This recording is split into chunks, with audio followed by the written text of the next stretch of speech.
시청자 여러분 안녕하십니까? BOA 모닝뉴스입니다. 첫 소식입니다. 아세안 관련 회의 참석 등을 위해 태국을 방문 중인 마이크 폼페오 국무장관이 방콕에서 북한과 만날 기회를 갖지 못할 것 같다고 밝혔습니다. 존 볼튼 백악관 국가안보보좌관은 북한의 최근 미사일 발사가 약속 위반은 아니라며 협상 재개를 위한 북측의 답을 기다리고 있다고 밝혔습니다. 박형주 기자가 보도합니다. 마이크 폼페오 국무장관은 1일 태국 외교장관과의 공동 기자회견에서 현지에서 북한 측과의 접촉 가능성에 대해 부정적 전망을 밝혔습니다. 그러면서도 미국은 북한과 외교적 대화를 계속할 준비가 돼 있다고 거듭 강조했습니다. I regret that it looks like I'm not going to have an opportunity to do that while I'm here in Bangkok, but we're ready to go. 폼페오 장관은 또 김정은 위원장이 협상팀을 보내 스티븐 비건 대북 특별대표와 대화를 계속할 수 있도록 하길 바란다고 말했습니다. 그래야 비핵화 등 미북 정상이 지난해 싱가포르 회담에서 약속한 일들을 궁극적으로 달성할 수 있다는 겁니다. 또 머지않아 그럴 일이 일어날 것을 낙관한다고 덧붙였습니다. I'm optimistic that will happen before too long, and we are looking forward to the chance to reconnect with them in a formal way diplomatically. 폼페오 장관은 앞서 왕이 중국 외교부 장과도 만나 한반도 문제 등 양국 현안에 대해 논의했습니다. 왕이 부장은 이 자리에서 중국은 비핵화 협상을 재개하려는 미북의 의지를 환영한다며 대화 재개에 유리한 여건을 조성할 용의가 있다는 뜻을 전한 것으로 알려졌습니다. 한편 존 볼튼 백악관 국가안보보좌관은 31일 북한의 최근 잇단 미사일 발사와 관련해 대륙간 탄도미사일이 아니라며 김정은 위원장이 트럼프 대통령에게 한 약속을 어긴 것은 아니라는 입장을 밝혔습니다. 미 폭스뉴스 비즈니스와의 인터뷰에서 나온 발언인데 최근 북한의 추가 미사일 발사 이후 트럼프 정부 핵심 인사의 첫 공개적 반응입니다. 볼튼 보좌관은 북한이 아직 비핵화 실무 협상을 언제 할 것인지 밝히지 않고 있다며 미국은 여전히 북한의 답변을 기다리고 있다고 말했습니다. BOA 뉴스 박형주입니다.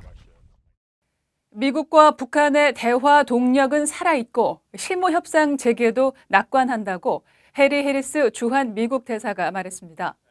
해리스 대사는 1일 한국 TBS 라디오와의 인터뷰에서 지난 6월 30일 미북 정상의 판문점 회동 이후 비핵화 동력이 살아있느냐는 질문에 완전히 살아있다면서 이같이 밝혔습니다.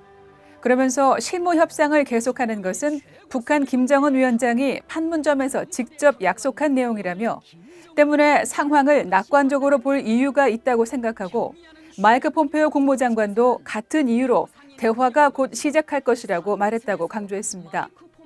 해리스 대사는 북한의 잇단 미사일 발사에 대해선 미국이 너무 신경 쓰지 않는 단거리 시험 발사라고 언급하며 이런 시험 발사는 각 나라들이 하는 것이라고 말했습니다. 이어 미국이 걱정하는 것은 더 큰 사안으로 한반도에 평화를 가져오고 북한의 최종적이고 완전히 검증된 비핵화, 이른바 FFPD를 달성하는 것이라고 강조했습니다. 최근 엿새 사이 잇따라 미사일을 발사했던 북한이 8월 중 단거리 탄도미사일을 또다시 발사할 가능성이 있다고 한국 정보당국에 밝혔습니다. 서훈 국가정보원장은 1일 한국 국회 현안 보고에서 이같이 보고하고 북한의 최근 미사일 도발은 F-35 전투기 등 첨단 전력 도입, 한미 연합 연습 실시 등에 반발하는 명분도 있고 미북 협상이 본격적으로 시작되기 이전 단계에 무기체계 개선 활동을 서둘러 진행해야 하는 실질적인 필요성도 있다고 분석했습니다. 또 지난달 30일에 발사한 무기에 대해서는 비행재원의 특성이 신형 단거리 탄도미사일과 유사하지만 북한이 신형 대구경 조종 방사포라고 주장하고 있어 추가 분석 중이라고 설명했습니다. 이어 서훈 원장은 지난해 11월 잠적한 조성길 전 이탈리아 주재 북한 대사 대리와 관련해 이탈리아를 떠났고 어디엔가에서 신변보호 중이라고 말한 것으로 전해졌습니다. 북한이 서둘러 중국의 성장 모델을 따라야 한다는 주장이 제기됐습니다. 중국처럼 시장 경제 체제를 부분적으로만 채택해도 주민들의 삶이 크게 개선될 거란 주장인데요. 김영규 기자가 취재했습니다. 최근 미국에서 사회주의는 후졌다는 제목의 책을 공동 저술한 두 학자가 북한의 중국의 경제 모델을 채택할 것을 제안했습니다. 텍사스 공대의 벤자민 파월 경제학 교수와 서던 메소디스트 대학에서 자유 경제 체제를 가르치는 로버트 로슨 교수입니다. 31일 워싱턴의 케이토 연구소에서 열린 설명회에서 로슨 교수는 북한 주민들의 어려운 생활을 해결하는데 중국의 경제 모델이 답이 될 수 있다고 주장했습니다. They're on the edge of starvation. So moving towards a opening up markets of the type that has happened in China or Vietnam is absolutely a great idea for North Korea. 기아 수준이 심각한 북한에 부분적인 시장 개방이 당장 필요하다는 겁니다. 파월 교수도 이 같은 견해에 동의한다며 중국 내 비교적 자유로운 인구 이동이 중국의 경제 도약으로 이어졌다고 진단했습니다. Freedom of movement, free trade and labor is part of the free market system. A lot of China's growth has been fueled by internal migration of going to freer places. 파월 교수는 또 한 나라가 어떤 경제 체제를 채택하느냐에 따라 그 결과가 어떻게 달라지는지를 한국과 북한의 사례가 가장 잘 보여준다고 말했습니다. One place, one people, one language, one history, one culture, and you change one factor, your economic system.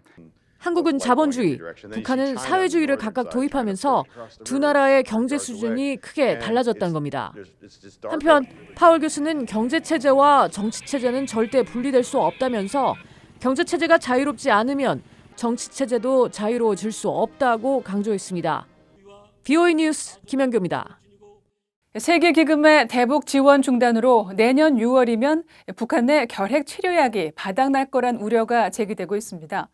대북 제재로 북한 내 물자 반입에 오랜 시간이 걸리는 것을 감안할 때 새로운 치료약 비축이 시급하다는 지적입니다. 조은정 기자가 보도합니다. 유엔사나 결핵퇴치 국제협력사업단은 북한에 비축돼 있는 결핵치료제 재고가 내년 6월이면 바닥나고 따라서 앞으로 2개월 안에 치료제를 반입해야 한다고 밝혔습니다. 이 단체의 루치카 디띠우 사무국장은 31일 인도주의 지원 소식 전문 매체인 데벡스와의 인터뷰에서 내년 6월 이후 치료제 소진을 막으려면 세계기금이 북한 사업을 재개하고 오는 9월에는 새로운 치료제 주문이 이루어져야 한다고 말했습니다. 에이즈와 결핵, 말라리아 퇴치를 위한 세계기금은 지난해 2월 북한 내 지원금 활용의 효율성과 위험 관리가 요구 수준에 미치지 못한다며 8년간 지속했던 대북 사업을 중단했습니다. 몇 주 전 북한을 직접 방문한 디띠우 국장은 북한 현지에서 결핵 환자들을 위해 의약품과 진단 시약을 확보하고 의료진도 세계기금의 협조 없이 결핵 환자 모니터링을 이어가고 있지만 이런 노력도 얼마 가지 못할 것이라고 말했습니다. 디띠우 국장은 가장 중요한 결핵약이 아직 부족하지는 않지만 현재 북한 내부로 약을 보내는 것이 쉽지 않아 만일의 사태가 일어날 경우 즉각적인 대응이 어렵다고 설명했습니다. 그러면서 북한으로 약을 반입하는데 평균 9개월에서 10개월 걸린다고 전했습니다. 디띠우 국장은 세계기금이 북한 당국과 사업 조건과 이행과 관련한 접촉이 있었던 점이 사업 재개를 위한 긍정적인 움직임으로 평가했습니다. 세계기금의 자금으로 북한에서 결핵 환자들을 돕던 유엔 아동기금 유니세프는 소규모 자체 자금으로 활동을 이어가고 있습니다. 유니세프는 특히 어린이 결핵 환자들의 우려를 나타내며 현재 북한에 5천 명의 어린이 결핵 환자가 치료받고 있다고 밝혔습니다. 세계보건기구에 따르면 북한 내 결핵 환자는 13만 명에 달하며 이 중 5천 명은 항생제에 내성이 있는 다제 내성 환자입니다. 결핵퇴치 국제협력사업단은 올해 세계보건기구 자금으로 북한 내 1,200명의 다제 내성 환자들을 치료할 계획입니다. VOA 뉴스 조은정입니다. 마이크 폼페오 미 국무장관은 1일 한국과 일본의 최근 갈등과 관련해 두 나라가 갈등을 완화하고 진전할 수 있는 길을 찾길 희망한다고 밝혔습니다. 폼페오 장관은 이날 태국 방콕에서 돈 뿌라뭇 위나이 태국 외교장관과 가진 기자회견에서 한국과 일본 모두 매우 중요한 관계라며 이같이 말했습니다. 또 내일 한일 외교장관과 만날 기회를 가질 예정이라며 우리는 두 나라가 만나 스스로 지난 몇 주간 발생한 갈등을 완화하고 앞으로 나아갈 길을 찾을 것을 기대하고 있다고 강조했습니다. 폼페오 장관은 2일 방콕 현지에서 강경화 한국 외교장관과 만난 뒤 고노다로 일본 외무상이 합류해 미한일 3자 외교장관 회담을 진행할 예정입니다. 이상으로 VOA 모닝뉴스를 마칩니다. 시청해주신 여러분 고맙습니다.